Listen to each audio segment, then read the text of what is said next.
सो यहाँ पर हमने 11 अध्याय में मैंने बहुत सारी चीज़ों को करा था, लेकिन आज हम 12वें अध्याय में पढ़ना चाहेंगे, क्योंकि मैं 13 अध्याय तक खत्म करना चाहता हूँ।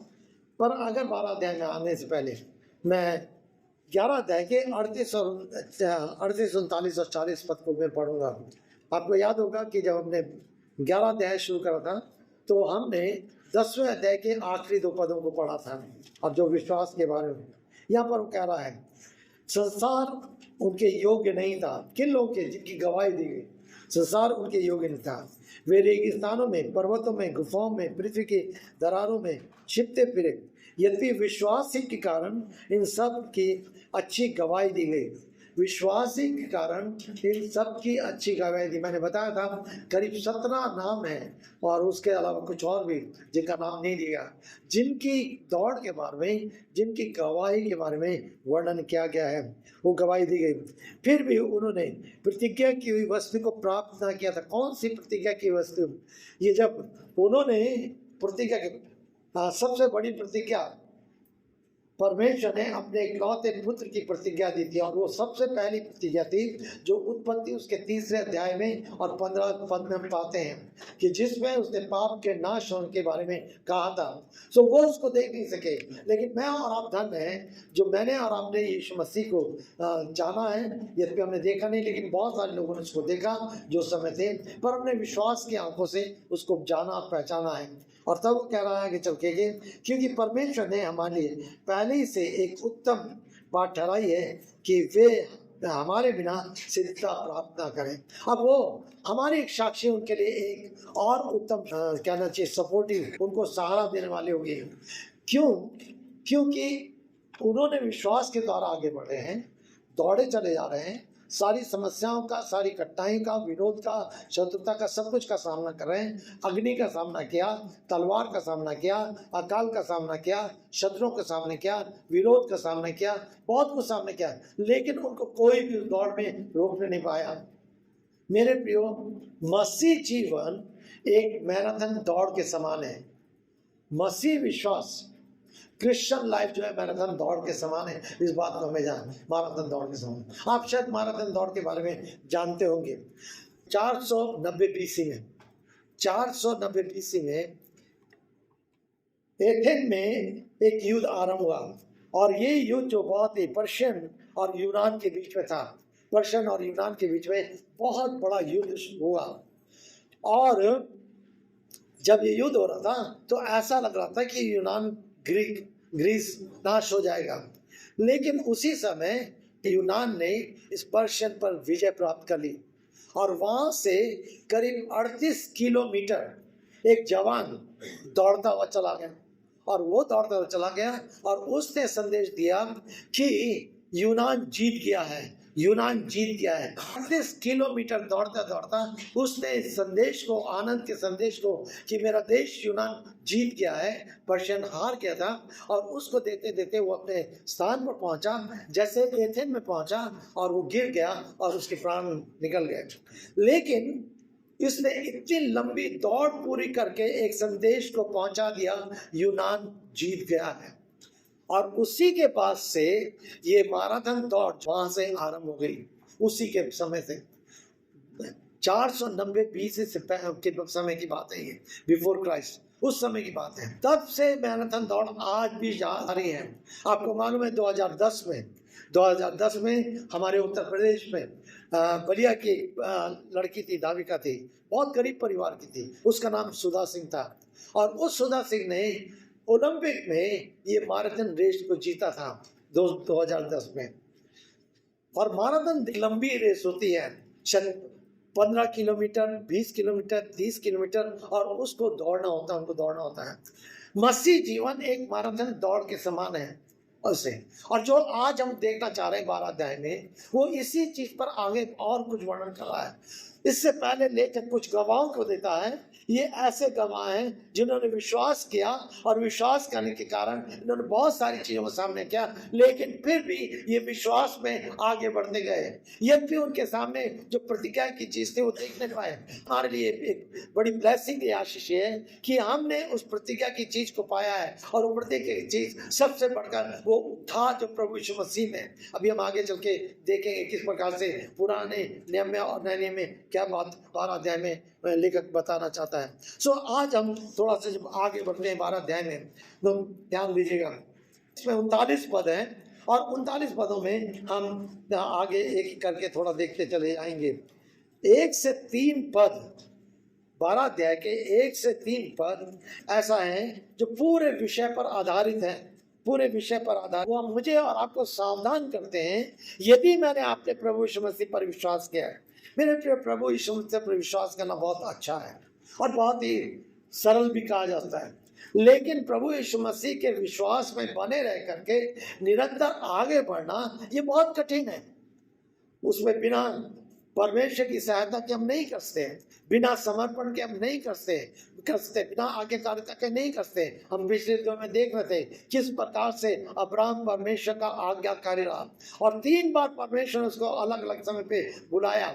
यद्यपि उसके जीवन में निर्बलता आई, कठिनाइयाँ आई, कमियाँ आई, लेकिन फिर भी वो परमेश्वर को ताकता रहा। और सबसे बड़ी आज्ञाकारिता ये थी जब उससे कहा गया तू जिस इकलौते पुत्र से जिसे तू प्रेम करता है उसको तू बलिदान कर दे, उसको चढ़ा दे।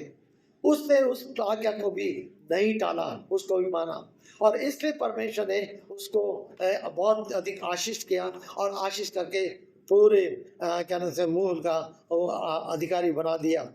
लेकिन इस प्रकार से एक मसीह जीवन में अगर हमें दौड़ना है तो हम किस प्रकार से बिना अनुशासन के उसमें आगे नहीं बढ़ते। पहले 3 पद जो हैं वो हमें बताते हैं किस प्रकार से हमें दौड़ के लिए अपने आप को समर्पित करना है। दूसरा, किस प्रकार से हमें अनुशासित होने के लिए तैयार रहना है। तीसरा खंड है 14 पद से लेकर के आप 17 पद तक किस प्रकार से हमारे जीवन को और अधिक पवित्रता की खोज करनी है। वहाँ पर करीब 5 बातें जिसको हम बाद में देखेंगे। और फिर 18 पद से लेकर के जो 22 पद तक है वो पुरानी ही वाचा के बारे में दिखा रहा है, पुराने उसमें वो दिखा रहा है सीने पर्वत के बारे में। फिर उसके बाद जब हम आगे आते हैं 22 पद से लेकर आगे तो हम सिय्योन पर्वत के बारे में देखते हैं। आइए, यहाँ पर कह रहा है इस कारण जबकि गवाहों का ऐसा बड़ा बादल, किस कारण, इस कारण किनका, वो जो हमने 11वें अध्याय में उन गवाहों को देख लिया, चाहे वो हनोक रहा हो, चाहे वो अब्राहम रहा हो, चाहे वो दानियल रहा हो, चाहे मूसा रहा हो, चाहे इसाक रहा हो, सारी लिस्ट जो मैंने पिछले हफ्ते हमने थोड़ा सा ध्यान दिया था, ये एक गवाहों का बहुत बड़ा बादल है। मेरे प्रियो, हम ऐसे संसार में हैं, न केवल वहां पर उस समय, लेकिन मसीह इतिहास में अगर हम पढ़ते चले जाएं तो बहुत सारे गवाह हैं जिन्होंने प्रभु यीशु मसीह के पीछे चलने के लिए अपने जीवनों को बलिदान किया है।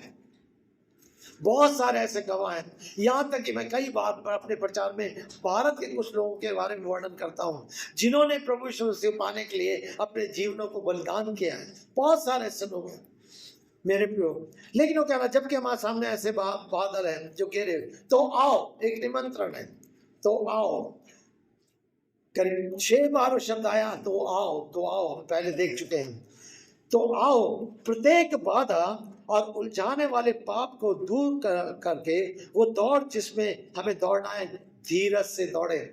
पहली बात कि अगर तुम्हें दौड़ना है तो एक धावक के लिए, एक दौड़ने वाले के लिए, जैसे मैंने कहा कि पौलुस ने संबंध लिखा, और पौलुस अपनी पत्रियों में भी दौड़ के बारे में लिखता है, कुश्ती के बारे में लिखता है, लड़ाई के बारे में लिखता है, बहुत सारी चीजों का उदाहरण देता है। वो योद्धा के बारे में बहुत सारी चीजों का उदाहरण देता है। इसीलिए कहा जाता है कि संभवतः ये लेखक जो है ये पौलुस ही है। यहाँ पर वो कह रहा है कि जो दौड़ तुम्हें दौड़नी है, क्या कह रहा है, प्रत्येक बाधा। जब हम मसीह यीशु पर विश्वास करते हैं, एक दिन हम पाप में थे और पाप में हमारा जीवन बर्बाद हो रहा था, हम नाश हो रहे थे, हमारे पर तो दंड की आज्ञा लग चुकी थी।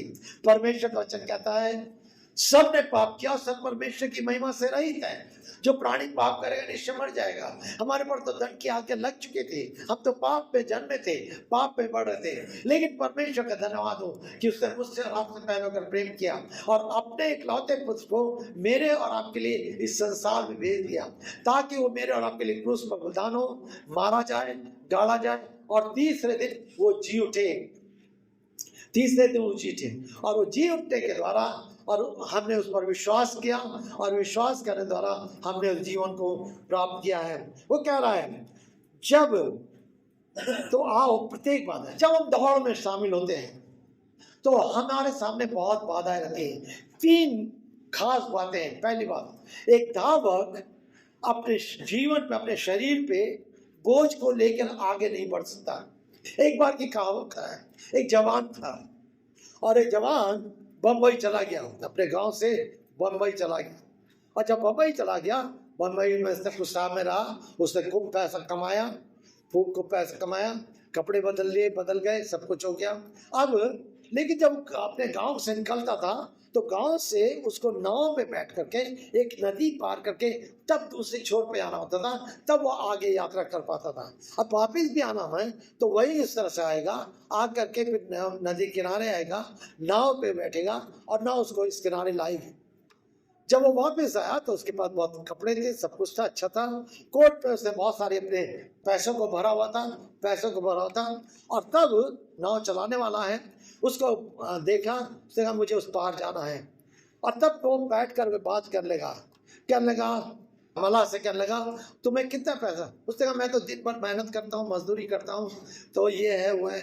तुमने कितनी अंग्रेजी सीखी? उसने कहा मैंने तो कुछ अंग्रेजी नहीं सीखी, मैं तो यही रहता हूँ। तो बहुत तरह बात कर रहा है।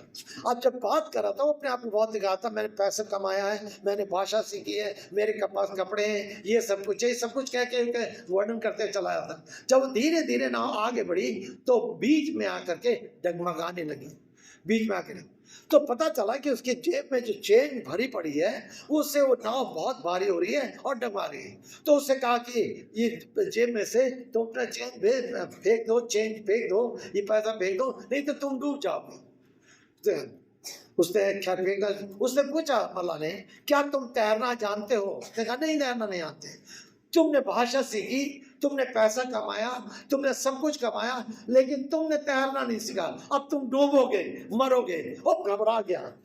उसने कहा क्या करना मुझे? तुम सब कुछ फेंक दो, उतार दो, नाव में भार हो रहा है, वजन हो रहा है। और धीरे धीरे सब कुछ उतारता रहा।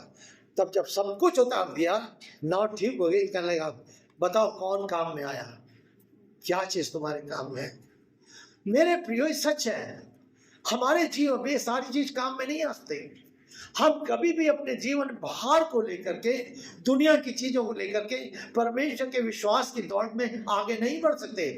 हमारा जीवन प्रभु यीशु मसीह पर यदि समर्पित है तो हमें उस समर्पण के साथ उस पर आगे बढ़ना। क्या कह रहा है? उलझाने वाले सारे पाप को दूर करके। कौन से वो पाप है आपके जीवन में, मेरे जीवन में, कि हम दौड़ना चाहते हैं, मसीह में आगे बढ़ना चाहते हैं, विश्वास में आगे बढ़ना चाहते हैं, अच्छी साक्षी रखना चाहते हैं, सब कुछ करना चाहते हैं, फिर भी कुछ ऐसी चीजें जो उलझाने वाले पाप के समान। क्या कोई ऐसी मित्रता है?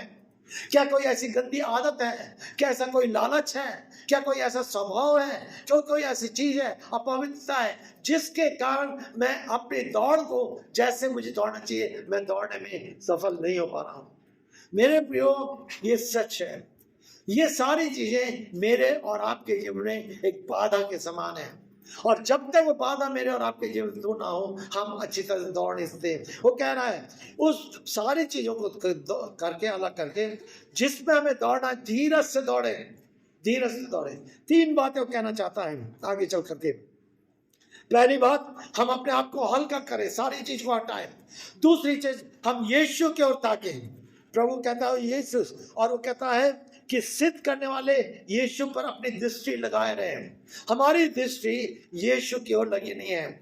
यीशु हमारी प्रार्थना को उत्तर देने वाला है। यीशु हमारे विश्वास का रक्षक है। यीशु हमारा सबसे श्रेष्ठ प्रभु है। यीशु हमारा मार्गदर्शन करने वाला है। यीशु सबश्रेष्ठ हमारा प्रभु, हमारा स्वामी, हमारा सब कुछ है। हमारी दृष्टि उस यीशु पर लगी रहनी चाहिए।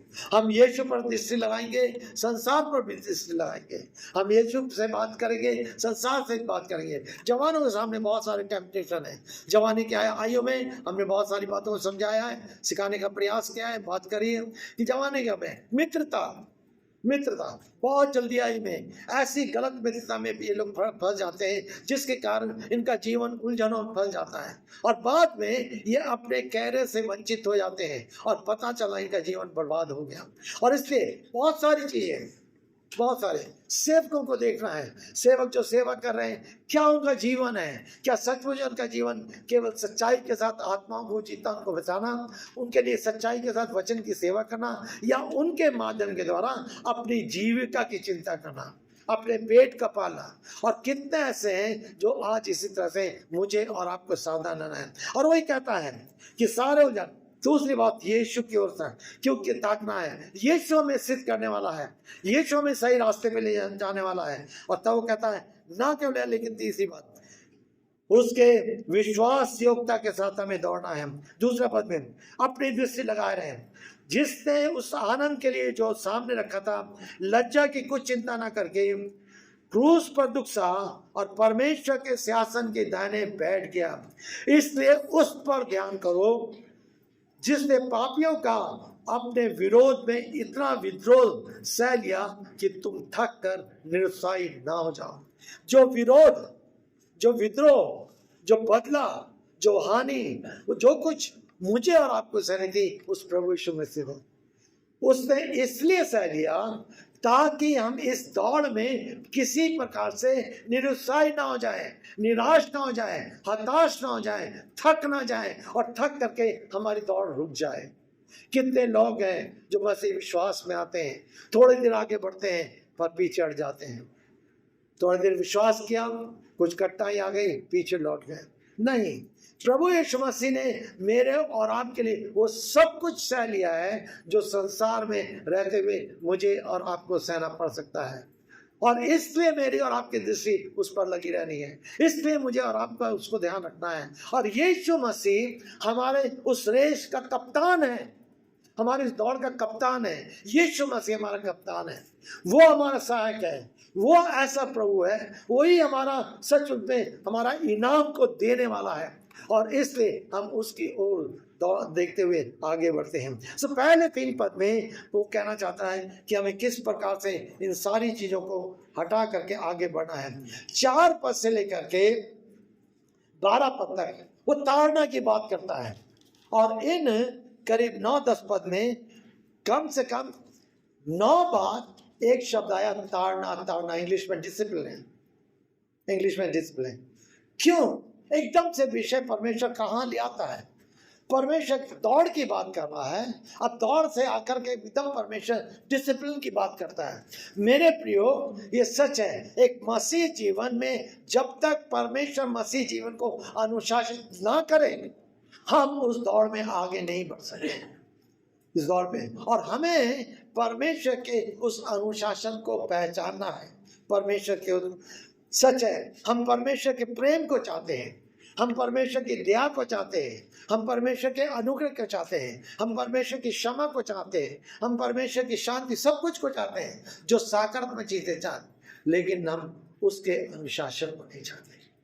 हम पहचानते ही नहीं, हम सोचते ही नहीं, विचार नहीं करते, ना कभी हम सोचते ना कभी विचार करते। लेकिन ये सच है, परमेश्वर के अनुशासन को हमें समझना है।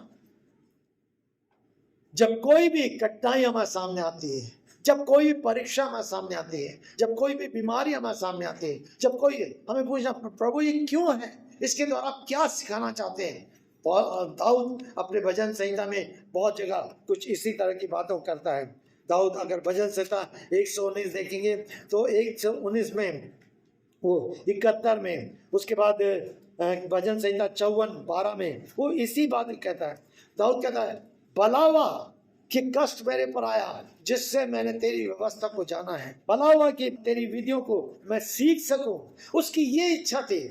अगर उसके जीवन में, दाऊद को आप जानते हैं किस प्रकार से कठिनाइयों का सामना करना, जरूर उसके जीवन में पाप आया, अपराध आया, लेकिन पाप अपराध आए, उसने जब आया उसने क्षमा मांगी, रो रो के व्याकुल हुआ, आंसू निकाले, परमेश्वर के मैंने अपराध किया है, मैंने पाप किया है, मैंने ऐसा किया है, और ऐसे करके परमेश्वर के पास बार बार किया।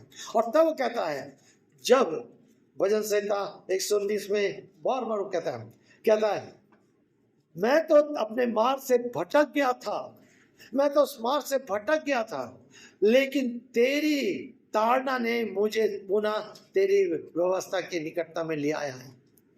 उसकी ताड़ना, उसका डिसिप्लिन। और परमेश्वर क्यों मुझे और आपको डिसिप्लिन करना चाहता है? इसलिए नहीं कि वो मेरे और आपसे घृणा करता है, हेट करता है या क्रोध करता, नहीं। लेकिन आइए, इब्रानियों का लेखक कितने सुंदर रीति से इस चीज को वर्णन करता है। वो कहता है, पाप से लड़ते हुए तुम ऐसा संघर्ष नहीं किया कि तुम लहू बहा सको। तुमने ऐसा संघर्ष नहीं किया। संघर्ष तो किसने किया? मेरे और आपके पाप को लेकर प्रभु यीशु मसीह क्रूस पर चढ़ गया, उससे संघर्ष किया।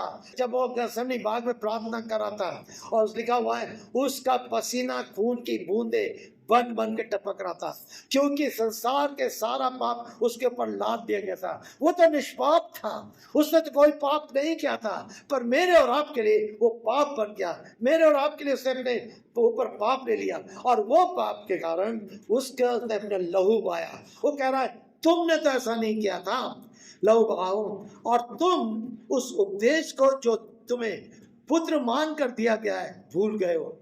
तुम्हें उस उपदेश को जो पुत्र मानकर, परमेश्वर मुझे और आपको पुत्र, परमेश्वर पुत्र और पुत्री कहता है, मैं और आप उसके द्वारा पुत्र और पुत्री बनाए गए। हमने पिछले दिनों में बच्चों को समझाया, बच्चे पूछ रहे थे प्रश्न को कि हम किसकी संतान है, क्या सब परमेश्वर की संतान है? जरूर कई तरह से बात को लोग कहते हैं, लेकिन फिर हमने देखा हम परमेश्वर की सृष्टि हैं। परमेश्वर की सृष्टि, स्पष्ट परमेश्वर का वचन कहता है हम परमेश्वर की सृष्टि है। लेकिन सबसे पहले अगर संतान शब्द आया तो उत्पत्ति उसके 5वें अध्याय पहले से 3 पद पर उत्पत्ति, वहां कहता है, और आदम 103 वर्ष का हुआ और उसकी समानता में, उसके स्वरूप में एक बालक उत्पन्न हुआ, एक लड़का उत्पन्न हुआ। उसके स्वरूप, किसके स्वरूप में? तो हम आदम के स्वरूप में, आदम की समानता में उत्पन्न किए गए।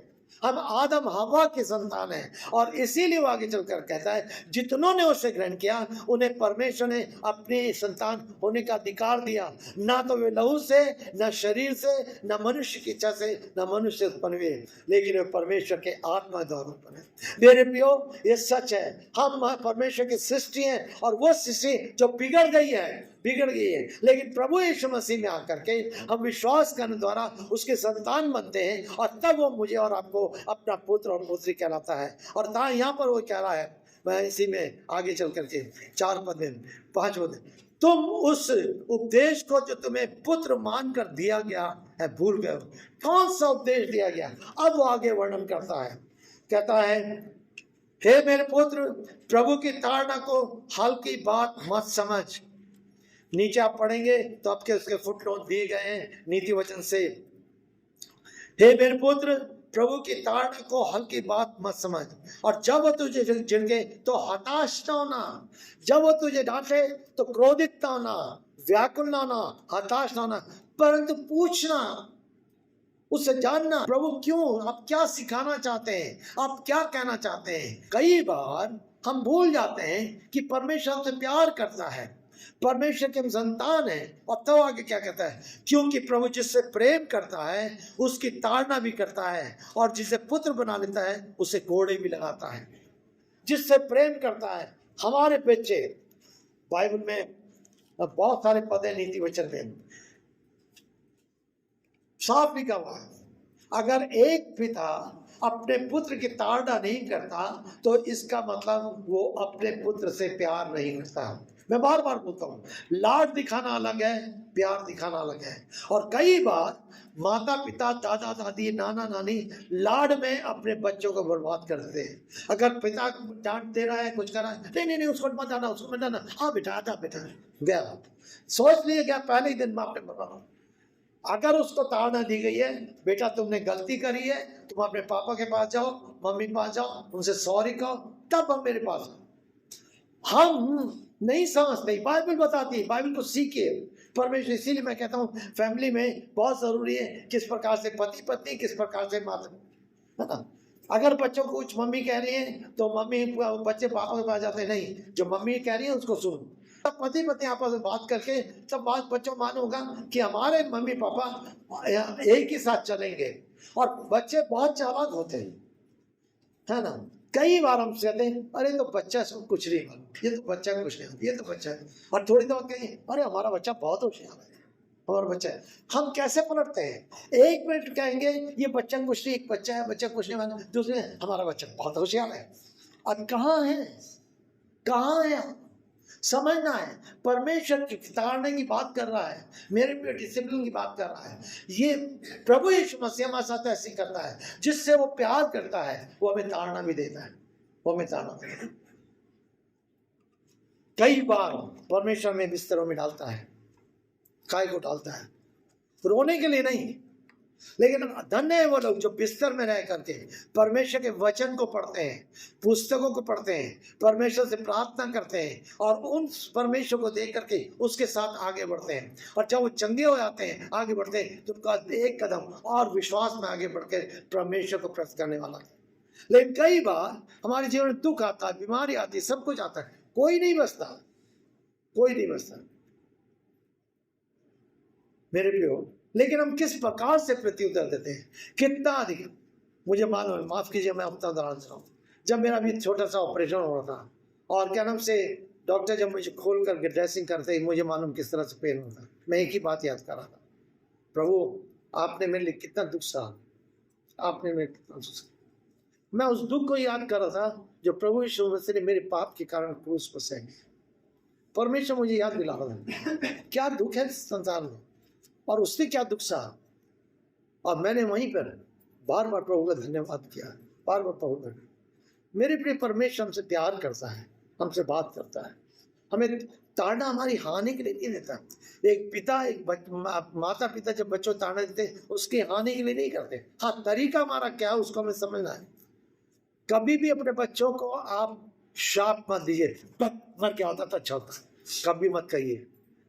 कभी अपने बच्चों को शैतान के बच्चे मत कहिए। माँ बाप बड़े होते ना, है ना, इसलिए दिमाग पागल हो गया, शैतान के बच्चे, जाओ, गलत तरीके हैं। हमें सीखना है, ये अलग विषय है, लेकिन मैं आगे इसलिए मैं थोड़ा सा बोल रहा हूँ जो प्रैक्टिकली है। हमें किस प्रकार से परमेश्वर ने बच्चे में आशीष के रूप में दिए, हमें उनके लिए वो प्रार्थना करनी चाहिए, हे पिता आप इन्हें आशीषित करिए, इनको बढ़ाइए, इनको अपने भय में बढ़ाइए, इनको अपने प्रेम में बढ़ाइए, ये आपको जाने और इनके वंशज भी आपको जाने और आपको महिमा मिल सके। हमें उनके लिए आशीष की प्रार्थना करनी चाहिए। मेरे प्रियो, यहाँ पर वो कहता है बहुत सारी चीजें, तब आगे चल के इसी अध्याय में कह रहा है 7 पद है, तुम दुख को ताड़ना समझकर सह लो, क्योंकि परमेश्वर तुम्हें पुत्र जानकर तुम्हारे साथ व्यवहार करता है। वो कौन सा पुत्र है जिसकी ताड़ना उसका पिता नहीं करता? पर यदि वो ताड़ना जो सत्य होती है तुम्हारी नहीं हुई तो तुम पुत्र नहीं परंतु व्यभिचार की संतान ठहरे। नीति वचन में भी सुलेमान इसी तरह से लिखता है, जिस पुत्र की ताड़ना नहीं है। अभी ताड़ने का मतलब ये नहीं है कि अपने लट्ठा उठाया और दे ऊपर से नीचे तक सूद दिया, ऐसा सूद दिया कि वो चल भी नहीं पा रहा, लड़का हो लड़की, और बाद में आप ही को अस्पताल ले जाना पड़ेगा। गलत है, मूर्खता है। समझदारी से, हमें समझदार सिखाना। कई बार हम अपने क्रोध को एकदम, मैंने गलती करी, मैं छोटे बच्चे थे हमारे उस समय, इतना ज्ञान नहीं था, बहुत सारी बातें थी, मैंने बाद में उनसे माफ़ी मांगी। मैं छोटा, कुछ बातों में मैंने जाती करी, मैं बार बार उनसे कहता हूँ, लेकिन प्रभु ने बाद में सिखाया मुझे, वचन ने सिखाया, प्रभु ने सिखाया, लोगों ने सिखाया और मैंने सीखा भी। और मेरे प्रियो सच में, लेकिन हमें सावधान रहना है। कई बार हम बच्चों को इतना बुरी तरह से मारते हैं, वो बेचारे बुढ़ापे तक है उसका दर्द सहते, उसका सामना करना पड़ता है। मेरी ऐसी पिटाई हुई, मैसिव प्रेस मेरे प्रियो हमें सावधान रहना है। तो कह रहा है, लेकिन परमेश्वर क्या करता है? वो कहता है वो अगर हम ताड़ना नहीं देते तो वे विचार की किस प्रकार से हमें बुद्धि मांगनी, परमेश्वर हमें समझ दे कि अपने बच्चों को किस प्रकार से डिसिप्लिन करें, किस प्रकार से हम ताड़ना दें, किस प्रकार से करें। आगे चल के 9 पद में फिर ये कि जबकि शारीरिक पिता भी हमारी ताड़ना करते थे तो हमने उनका आदर किया, तब क्यों ना आत्माओं के पिता और भी अधिक अधीन रहे जिससे हम जीवित रहे। जब हमारे शारीरिक पिता जो हैं वो हमारी ताड़ना करते हैं, तो जो आत्मिक पिता हमारा परमेश्वर है, प्रभु है, जिसके हम आराधक हैं, जिसने हमें बचा लिया, जिसने हमें अपनी संतान बना लिया, जिसने हमें अपने राज में, क्यों ना उसकी ताड़ना में हम और अधिक अधीनता के साथ चल सके। पूछे परमेश्वर कौन सी बात है जो प्रभु में आपको नहीं मुझे माननी चाहिए। शायद कोई आज्ञा है जिसको मैं नहीं मानूं, शायद कोई संबंध है जिसको मुझे सुधारना है, शायद कोई और चीज है जिसमें, शायद मेरे अंदर कोई बुरी आदत है जिसको मुझे छोड़ना है। मेरे प्रियो मैं परमेश्वर से पूछना। तब आगे चल के जल्दी से क्या कहता है वो 10 में, क्योंकि उन्होंने थोड़े समय के लिए जैसा वो है उत्तम जान पड़ा ताड़ना की, परंतु वो हमारे भले के लिए ताड़ना करता है कि हम उसकी पवित्रता में सहभागी हैं। ये कारण है हमारे भले के लिए, परमेश्वर हमारी ताड़ना हमारे भले के लिए कारण। क्यों? परमेश्वर पवित्र है और उसकी इच्छा ये है कि हम पवित्र बने। ये वो चाहता है कि सारी चीज जरा हम पवित्रता से बन जाए, पवित्र बन जाए। मेरे प्रिय माता पिता क्यों बच्चों की ताड़ना है? उनकी कोई गंदी आदत है, कोई बुरी आदत है, कोई और चीज है, वो चाहते हैं माता पिता उससे बच्चे उससे अलग हट जाए और अधिक आगे बढ़े, ताकि उनका जीवन उनके माता पिता के लिए आनंद आशीष का और उनका परिवार के लिए साक्षी का कारण बने। परमेश्वर की भी इच्छा ये, परमेश्वर की इच्छा है। अगर परमेश्वर आपके कलीसिया को रखा है, ये पवित्र देह जो है कलीसिया, ये आपका स्थानीय आत्मिक घर है, आत्मिक घर है। कई बार कलीसिया में अनुशासन करना पड़ता है, लोगों को अनुशासन करना पड़ता है, ये जरूरी है। तो उसको हमें बुरा नहीं मानना चाहिए, हमें समझना चाहिए। हाँ, तरीका सही होना चाहिए, अनुशासन करने का तरीका सही होना चाहिए। कई बार उसमें भी तरीका गलत हो जाता है, लेकिन उसको सावधान रहना। लेकिन एक चीज़ है हमें सीखना है, तो डिसिप्लिन जो है, अनुशासन जो है, उससे हमें बुरा नहीं मानना। जब लोग हमारे साथ काम करते हैं, आप उनके सब कुछ करिए, भलाई करिए, ये करिए वो करिए, जरा से कोई ऐसी बात कर दीजिए, उनकी कोई ऐसी नस में हाथ रख दीजिए, उनको इतना गुस्सा आ जाएगा, सारी वो भलाई भूल जाएंगे। क्यों? वो डिसिप्लिन नहीं चाहते, वो अपने जीवन को अनुशासन नहीं चाहते। और आज ये मनुष्य के जीवन में विडंबना है। मनुष्य सबसे ज्यादा डिसिप्लिन पसंद नहीं करता, ये उसका स्वभाव है। और चाहे अपने ऑफिस में हो, चाहे अपने कॉलेज में हो, चाहे अपने दफ्तर में हो, चाहे कहीं पे भी हो, किसी चर्च में हो या उसके साथ। और वही चीज फिर हम परमेश्वर के साथ भी नहीं करते, हम परमेश्वर के, क्योंकि हम उसके अर्थ ही को नहीं समझते। तो ये चीज हमें समझना है, ये बहुत ही ऐसा स्थल है जिसको बहुत डीपली हमें स्टडी करनी चाहिए। तब आगे चल के क्या कहता है, कह रहा है 11 पद, सब प्रकार की ताड़ना कुछ समय के लिए सुखदाई नहीं, कुछ समय के लिए कुछ सुखदाई नहीं, परंतु दुखदाई प्रतीत होती है। गुस्सा आता है, अरे इन्होंने ऐसा कर दिया, ये कर दिया, वो कर दिया। बच्चे को भी आप ताड़ने देंगे तो उस समय बच्चा रोएगा, मेरे पापा मुझसे प्यार नहीं करते, मम्मी मुझसे प्यार नहीं करती, ये है वो है, जाएगा इधर क्या होगा, तो उसके लिए दुख है। लेकिन बाद में क्या होता है, तो वो इसी तरह से परमेश्वर भी जब हम ताड़ना करते हैं, फिर भी जो इसके द्वारा प्रशिक्षित हो चुके हैं उन्हें बाद में धार्मिकता का शांतिदायक फल प्राप्त होता है। क्या फल प्राप्त होता है? शांतिदायक फल। जब परमेश्वर की ताड़ना को हम समझने लगते हैं, परमेश्वर के डिसिप्लिन को हम समझने लगते हैं, परमेश्वर के अनुशासन को हम समझने लगते हैं, मेरे प्रियो, तो सच में उसका फल हमें अच्छा मिलता है, उसका फल अच्छा। मैं शायद कोई यहाँ पर प्रचार करते हुए बोला था या बच्चों को सिखा रहा था तब बोला था, जब मैं प्रभु में आया शुरू में, और प्रभु में आया तो सब मेरी एक मित्रता थी, बहुत खराब मित्रता थी, लेकिन प्रभु में आने के बाद मुझे उस मित्रता को छोड़ना था और मैं उससे अलग बनने लगा। और छोड़ना सरल नहीं था, क्योंकि जो दूसरा साथी था वो छोड़ नहीं चाहता, और हमारा बहुत दिन तक संघर्ष का था, बहुत कुछ सहा मैंने। और एक दिन कुछ लोगों ने मिलकर मेरे साथ देते हुए उसकी पिटाई कर दी। मैं बहुत खुश हो गया, उसकी पिटाई हो गई तो मैं बहुत खुश हूँ। दूसरे दिन मैं अपने डिवोशन में था, अपना डिवोशन कर रहा था, और जब मैं डिवोशन कर रहा था मैंने नीति वचन, तो वही पद मेरे सामने आया, जब तेरा शत्रु किसी प्रकार से पराजित हो जाए, गिर जाए, तो तू आनंदित मत होना। एकदम चौंक गया, मैं चौंक गया। मैंने प्रभु से क्षमा मांगी। मैंने, प्रभु आप क्या कहना चाहते हैं? क्या है? परमेश्वर अगर हमारी ओर से कभी किसी साथ खड़ा लड़ता है और उसको हम पराजित होते देखते हैं, तो हम बहुत ही अधिक आनंदित होते हैं। हम अपने जीवन के अनुशासन को नहीं समझते, लेकिन हम दूसरे के अनुशासन को समझते हैं। लेकिन हमें सावधान रहना है परमेश्वर के वचन को देखते हुए। मेरे प्रिय वचन मेरे लिए भी है और आपके लिए।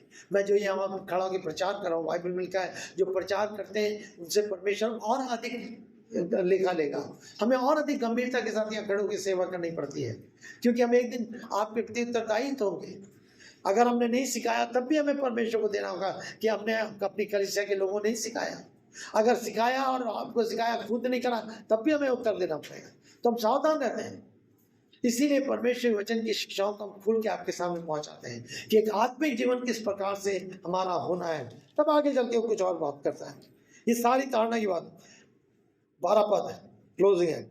इसलिए शिथिल हाथों को, निर्बल घुटनों को सबल बनाओ और अपने पैरों के लिए सीधे मार्ग बनाओ, जिससे कि वो अंग जो लंगड़ा है जोड़ न सेनाओं के पर चंगा हो जाए। इसलिए तुम दौड़ में शामिल हो, तुम दौड़ना चाहते हो, इनाम पाना चाहते हो, आगे बढ़ना चाहते हो, प्रभु में आगे बढ़ना चाहते हो, तुम्हारे सामने उलझने आएंगी, सारी बातें आएंगी, लेकिन परमेश्वर तुम्हें अनुशासित करेगा। अगर परमेश्वर तुम्हें अनुशासित करे तो तुम बुरा मत मानना, हताश मत होना, पर प्रभु के पास जाना। वो अनुशासन तुम्हें और प्रभु की निकटता में लाए, और तुम्हारा प्रार्थना का जीवन बढ़ सके, और तुम्हारा परमेश्वर के वचन का जीवन बढ़ सके, और तुम्हारा अधिक सेवा में जो आप समर्पित है उसमें बढ़ सके, और अधिक परमेश्वर के कार्य में आप लग सके, और अधिक। और तब क्या होगा? वो घुटना जो टेढ़ा हो रहा है, ये जिससे आप दौड़ नहीं सकते, एक घुटना टेढ़ा है, आप नहीं दौड़ने पाएंगे, मजबूत नहीं, दौड़ नहीं पाएंगे। तो जरूरी है जिससे उस सब आपको शक्ति मिल सके, सामर्थ मिल सके, और आप उस दौड़ में दौड़े। तब आगे 14 से 17 तक 5 बातें यहाँ पर कह रहे हैं। सावधान रहो, आप सचेत रहने की और सावधान रहने की बात कर रहा है, और ये 5 चीजें हैं जिनके प्रति वो मुझे और आपको सावधान करना चाहता है। ये चीजें कह रहा है, सब मनुष्य के साथ मेल मिलाप रखो, पहली बात, अर्थात शांति की खोज करो, सीक द पीस। दूसरा, उस पवित्रता के खोजी बनो।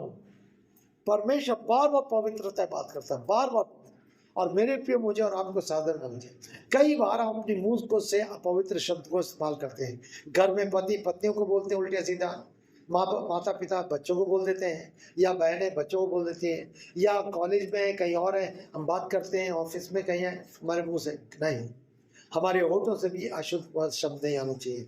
कह रहा है जिसके बिना कोई भी परमेश्वर को कदापि नहीं देगा। सबसे मेल मिलाप रखने और उस पवित्रता की खोजी हो जिसके बिना कोई परमेश्वर को कदापि ना। ध्यान रखो कि कोई परमेश्वर के अनुग्रह से वंचित ना रह जाए। और तब वो आगे चल के कहता है, ये व्यवस्था विवरण उसके 29 अध्याय का कोटेशन है, कड़वी जड़। कोई कड़वी जड़ फूट कर कष्ट का कारण ना बने, फूट करके सारे दूसरों को कड़वाहट पहुंचा दे। तुम में से कोई भी व्यक्ति दुराचारी या एसाव के सदृश ना हो, जिसने एक बार के भोजन के लिए अपने पहलेपन का अधिकार बेच डाला। तुम जानते हो कि इसके बाद जब उसने आशीष प्राप्त करना चाहिए तो अयोग्य गिना गया, और आंसू बहा बहाकर ढूंढने पर भी उसे पश्चाताप करने का अवसर ना मिला। एसाव, याकूब और एसाव 2 भाई थे, आप जानते हैं, जुड़वा थे, लेकिन आगे पीछे थोड़ा सा। और याकूब ने आरंभ से, जब जन्म हुआ तब उसने अड़ंगा मारा, उसकी एड़ी पकड़ ली। बड़ा हुआ, पति उसके 25 अध्याय से आप पढ़ेंगे तो आपको सारा मालूम चलेगा। खेत से आया था, जंगल से आया था, थका हुआ था, और ये दाल बना रहा था। लेकिन जब दाल बना था तो और ऐसा को भूख लगी, और ऐसा से कहा उसने कि मुझे दाल दे खाने के लिए। तो परमेश्वर तो यद्यपि ऐसा को पहलौठा बनाया था, तो याकूब बहुत चतुर था, और याकूब ने कहा ठीक है, मैं तुझे डाल दूंगा, लेकिन तू अपने पैलोटे का अधिकार मुझे दे दे, मेरे को दे दे। तो यासा ने कहा ठीक है, मैं पैलोटेपन का अधिकार लेके करूँगा क्या। लेकिन पैलोटे का अधिकार वो परमेश्वर के आशीष से जुड़ा हुआ था, और उसने उससे ध्यान नहीं दिया, उसका तिरस्कार रहा, और इसने उस दाल के लिए लेकर के उस पैलोटेपन के अधिकार को याकूब को दे दिया। फिर थोड़े दिन बाद क्या हुआ, आगे बढ़ गए, थोड़े बड़े हो गए, और क्या नाम से उसका पिता इसहाक बूढ़ा हो गया। अब ये था कि उनको आशीष मिले, और एसाव का शरीर में रोए थे, याकूब के शरीर में था। लेकिन उनकी माँ ने बहुत गलत किया, रबीका ने बहुत गलत किया। आपको मालूम चाहिए रबीका ने वहाँ पर पक्षपात किया। उसके बाद रबीका के नाम को आप देखते नहीं हैं बाइबल। और उसने क्या करा, उसने सुन लिया कि पिता क्या कह रहा है कि एसाव तू जा शिकार लेकर आ, और तब तू ला, मैं खाकर तृप्त होऊंगा, क्योंकि इसकी आंखें धुंधली हो चुकी थी पिता की, और मैं तुझे खाकर तृप्त होकर मैं आशीष दूंगा। और तब इसकी माँ ने सुन लिया, और उसने याकूब से वो प्यार करती थी, छोटा था। तब उसने क्या करा, उसके शरीर में खाल को लपेट दिया जिसमें पाल होती है, और ये बना करके उसको खाना दिया। और इसके पिता ने उसको छुआ, देखा हाँ ये तो लग तो रहा है एसाव है, और उसको खाया, और वो आशीष उसको दे दी। और थोड़ी देर बाद तब एसाव आया, उसके पिता मैं तेरे लिए शिकार मार करके भोजन तैयार करके लाया हूँ। तो एकदम से याकूब चौंक गया, इसहाक चौंक गया, अरे तो पहले कौन था। तब पता चला पहले याकूब था, और जब पहले याकूब था तब उसने कहा मैं तो आशीष दे चुका हूँ। तो उसने कहा मुझे भी कुछ आशीष दे, क्या जो कुछ आशीष दे। और वो स्थान था जब याकूब और एसाव में आपस में बहुत अधिक कड़वाहट उत्पन्न हो गई, कड़वी जड़। और तब एसाव ने कहा मैं प्रतीक्षा करूंगा जब तक मेरा पिता जिंदा है, और जैसे ही मेरे पिता की मृत्यु हो जाएगी मैं याकूब को मार डालूंगा। और वो कड़वाहट उसके मन में ऐसी थी बदला लेने की, मैं याकूब को मार डालूंगा, मैं याकूब को मार डालूंगा। और कितने साल तक ये ऐसे ही रहा, कितने साल तक ऐसा। खैर आगे चल के बाद में दोनों भाइयों में मेल होता है, सब कुछ होता है, एक दूसरे क्षमा करते हैं। लेकिन फिर भी क्षमा करने के बाद भी वो आशीष से जो वंचित हो गया एसाव, उससे उसका दिल कभी भी शांति में नहीं आया। ये कड़वी जड़ थी मेरे प्रियो। क्रोध अलग होता है, रोष अलग होता है। क्रोध आता है खत्म हो जाता है, रोष है जिसमें बदले की भावना, उठते बैठते चलते फिरते ये सोचते कैसे हम बदलाएं, कैसे हम बदलाएं, कैसे हम इसी में रहते हैं। और यही चीज है इसके जीवन में। और यहाँ पर वही सिखाना चाहता है कि इस प्रकार से कोई तुम्हारे बीच में कड़वी जड़ ना निकलने पाए। मेरे प्रियो में प्रार्थना करनी चाहिए। ये उस विष के समान है, जैसे सांप अगर काट देता है तो पूरे शरीर में वो विष फैलता चला जाता है। और इस विष को हमें बचाना है, इस विष को हमें बचाना है, इस विष को बचाना है। प्रभु से प्रार्थना करनी है कि प्रभु हमारे, क्यों बाइबल कहती है यदि मैं अनर्थ सोचता तो प्रभु मेरी न सुनता। कई बार मैं और आप अपनी प्रार्थना में दूसरे रुकावट नहीं बनते, मैं स्वयं बन जाता हूँ। हमें सावधान रहना है। जरूर हम इंसान हैं, परेशानी होती है, कठिनाई होती है, हमें तंगी होती है, मानसिक तकलीफ होती है, बहुत कुछ होता है। हमें भी कई बार ऐसे अनुभव से होकर जाना पड़ा है। लेकिन प्रभु अनुग्रह देने वाला परमेश्वर है, प्रभु हमें संभालता है। और इसलिए मेरे प्रियो वो कह रहा है बातों को कि मुझे और आपको किस प्रकार से अपने जीवन को चलाना है, कैसे हमें इन सारी बातों। तब उसके बाद जल्दी से 18 पद, मैं ज़्यादा विस्तार में जाना समझाने की बात करूँ। 18 पद से लेकर 21 पद सेने पर्वत की बात करता है, पुराने नियम की बात करता है। पुराना नियम और नए नियम, नई वाचा और पुरानी वाचा। और क्या कह रहा है जल्दी से, वो कह रहा है क्योंकि तुम उस पर्वत के पास नहीं आए जिसे छुआ जा सके। जब अगर आप निर्गमन उसके 19 अध्याय को पढ़ेंगे, 20वें अध्याय में परमेश्वर 10 आज्ञाओं को देता है। 19वें अध्याय को पढ़ेंगे तो परमेश्वर मूसा को आज्ञा दी कि इस्राएलियों को इन पर्वत के पास ला, और वो सब उस पर्वत के पास आए। परमेश्वर बात करना चाहता था, लेकिन परमेश्वर ने एक बात कही कि कोई भी इस पर्वत को छूने ना पाए, जो इस पर्वत को छुएगा वो मर जाएगा। तो सेना पर्वत एक व्यवस्था के दिए जाने का पर्वत था, जिसमें मृत्यु थी, जिसमें दंड था। और यहाँ पर परमेश्वर इस बात को कहता है, वो क्या कहता है, विनती की कि अब आगे को उन्हें ऐसा और कोई शब्द सुनाई ना पड़े, क्योंकि वे उस आज्ञा को सह ना सके। यदि कोई पशु भी पर्वत को छुए तो उसका पथराव किया जाए। पशु तक उसको नहीं छू सकता था, मनुष्य उसको नहीं छू सकता था। वो दृश्य इतना भयंकर था कि मूसा ने कहा, मैं अत्यंत भयभीत हूँ और कांपता हूँ। मूसा उस पर्वत पर है, परमेश्वर ने उसको पर्वत पर बुलाया था, केवल वही अकेला उस पर्वत पर, बाकी कोई भी इस्राएली लोग उस पर्वत के पास तो थे लेकिन उसको छू नहीं सकते। निर्गम 19 अध्याय को पढ़ेंगे तो आपको सब कुछ मालूम चलेगा, कोई छू नहीं सकता। लेकिन वो पर्वत था जहां पर व्यवस्था दी गई, जहां पर व्यवस्था दी गई, और व्यवस्था, जो प्राणी पाप करे निश्चय मर जाएगा, जो प्राणी के पाप करे निश्चय। और इसीलिए व्यवस्था के अनुसार उस समय दंड दिया जाता था उस समय। इसीलिए नए नियम में देखते हैं एक स्त्री जो व्यभिचार पकड़ी गई थी उसको पथराव करके मार डालने के लिए कहा गया था। अब दूसरा 22 तो सीनै पर्वत, ये सीनै पर्वत की घटना है। और सीनै पर्वत, ध्यान रखिए, ये पद हमें ये बताते हैं कि सीनै पर्वत जहाँ से व्यवस्था दी गई वो परमेश्वर की कठोरता थी, परमेश्वर का न्याय था, परमेश्वर का दंड था। लेकिन अब परमेश्वर ने मेरे और आपके लिए क्या करा है, वो है, परंतु तुम तो सिय्योन पर्वत के और उस जीवित परमेश्वर के नगर स्वर्ग यरूशलेम में तथा असंख्य स्वर्गदूतों के पास और महासभा अर्थात उन पैलोटों की कलीसिया के समीप जिनके नाम स्वर्ग में लिखे गए हैं, और सबके न्यायाधीश परमेश्वर और सिद्ध के हुए धर्मियों की आत्माओं की उपस्थिति में तथा नई वचन के मध्यस्थ यीशु के और छिड़काव के उस लहू के पास आए हो जो हाबिल के लहू की अपेक्षा उत्तम बातें करता है। हाबिल का लहू, हाबिल का लहू जानते हैं, जब हाबिल को मारा गया था, कैन ने मारा था, तो हाबिल के लहू ने कैन को दोषी ठहराया था, कैन को अपराधी ठहराया था, और उसके लहू के उसके कारण कैन से कहा था वो भगोड़ा बन गया था, क्योंकि तू कहीं भी जाएगा तुझे घात कर दिया जाएगा, और कई समय तक भागता रहा। लेकिन मेरे प्रियो, प्रभु यीशु मसीह में आकर के अब हम उस हाबिल से भी अच्छे उत्तम हैं।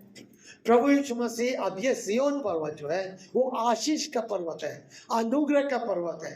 परमेश्वर उस व्यवस्था से, उस दंड से निकाल करके हमें उस स्थान पर ले आया है जहाँ पर हम सिय्योन में रह करके उसकी आशीष को प्राप्त कर सकें, उसके अनुग्रह को प्राप्त कर सकें, उसके जीवन को प्राप्त कर सकें। क्यों?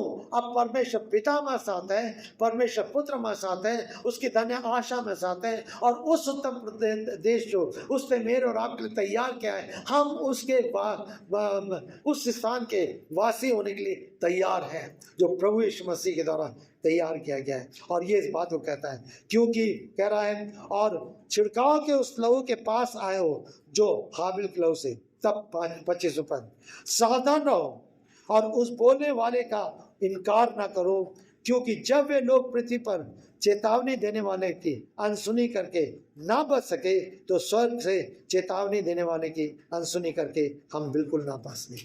पर यहाँ पर चेतावनी है, वार्निंग है। ठीक है, तुमको परमेश्वर ने उस व्यवस्था से निकाल करके अनुग्रह में प्रवेश करा दिया है। तुम्हें परमेश्वर ने उस व्यवस्था के दंड से बचा करके अनुग्रह के आशीष जीवन में प्रवेश करा दिया है। लेकिन तुम्हें सावधान रहना है। कहाँ से शुरू करा? तुम्हें अगर दौड़ दौड़नी तो किस प्रकार से दौड़नी है?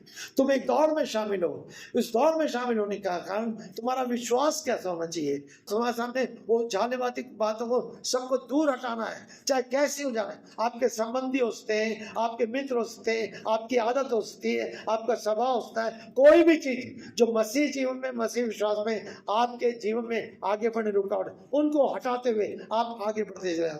परमेश्वर प्रेम करता है, इसलिए अनुशासित करता है, वो अनुशासित करने के तैयार है। लेकिन उसके साथ साथ परमेश्वर चाहता है कि हम हर एक प्रकार की कड़वाहट से बचते हुए और आगे बढ़ जाएं। लेकिन परमेश्वर का धन्यवाद हो, उसने उस स्थान से जो शाप का स्थान था, दंड का स्थान था, व्यवस्था थी, उससे बचा करके मुझे और आपको उस सिय्योन के पर्वत पर ला दिया है, जहाँ पर परमेश्वर का अनुग्रह है, परमेश्वर की शांति है, परमेश्वर का आनंद है, और एक भविष्य की आशा है कि वो हमें हमेशा हमेशा अपने साथ उस स्थान में रखेगा। प्रभु की स्तुति हो, वहां पर ले आया। और तब वो कहता है अंदर आगे बढ़ करके, एक बार फिर मैं केवल पृथ्वी को वरन आकाश को भी हिला दूंगा। जरूर वो आगे न्याय की बात करता है। तब अंतिम 27-28 पद, और ये कथन एक बार फिर मैं उन वस्तुओं को हटाए जाने के संकेत करता है जो सिरजी हुई होने के कारण दिखाए हिलाई जा सकती हैं, जिससे कि जो वस्तुएं हिलाई नहीं जा सकती वे बनी रहती हैं। अतः जब हमें पर है ऐसा राज मिलने पर है, कौन सा राज? जो स्थायी है। ये संसार की जितने चीजें वो अस्थायी है। पिछली बार हमने देखा था ये नाश हो जाएंगी, सब कुछ खत्म हो जाएगा। परमेश्वर में एक स्थायी यरूशलेम में ले जा रहा है, स्थायी जगह में ले जा रहा है। वो स्वर्ग जो अद्भुत जगह है जहाँ प्रभु यीशु मसीह वास करता है। कहाँ है स्वर्ग?